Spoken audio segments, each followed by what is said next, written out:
আজকে আমি ছাত্ররা যখন এলাম তখন ছাত্রদের দেখলাম আমাদের ছাত্ররা খুব মেধাবী।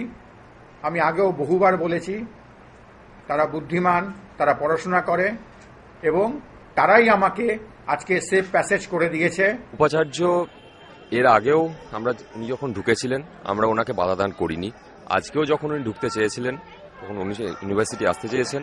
আমরা দেখেছি যাতে ইউনিভার্সিটিতে শান্তি শৃঙ্খলা বজায় থাকে, কোনোভাবে কোনো রকম কোনো ঝামেলা পাকানো বা কোনো রকম কোনো অশান্তি তৈরি করার মধ্যে আমরা নেই।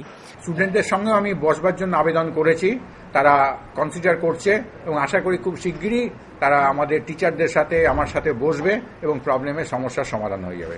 আন্দোলন ডেমোক্রেটিক ওয়েতে আন্দোলন বা কোনো দাবি চলতে পারে, 2-4 দিন চলতেই পারে, কিন্তু সেটা আলোচনার মাধ্যমে নিশ্চয়ই মিটে যাবে। ওনাকে আলোচনার কথা আমরা 16 তারিখের আগে 150 ঘন্টা ধরে বলে গেছিলাম। গত 16 তারিখের পর গতকাল 16 তারিখ অবধি 1 মাসের মধ্যে উনি একবারের জন্য এই আলোচনার কথা বলেননি এবং বিগত 1 মাস ধরে উনি যা বক্তব্য রাখতে গেছেন গোটা সমাজ জুড়ে, তাতে কোনোভাবে ওনার সাথে কোনো আলোচনার কথা আমরা ভাবছি না।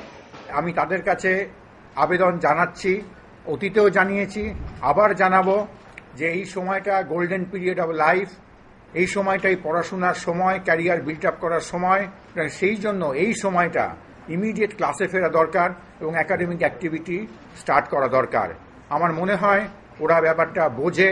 ক্লাস করতেই আমরা চাই। এর আগে মাথায় রাখতে বলবো সবাইকে, 16 তারিখের আগে যখন আমরা আন্দোলন চালাচ্ছিলাম, গত 16 সেপ্টেম্বরের আগে, তখন আমরা ক্লাস করেই আন্দোলনটা চালাচ্ছিলাম।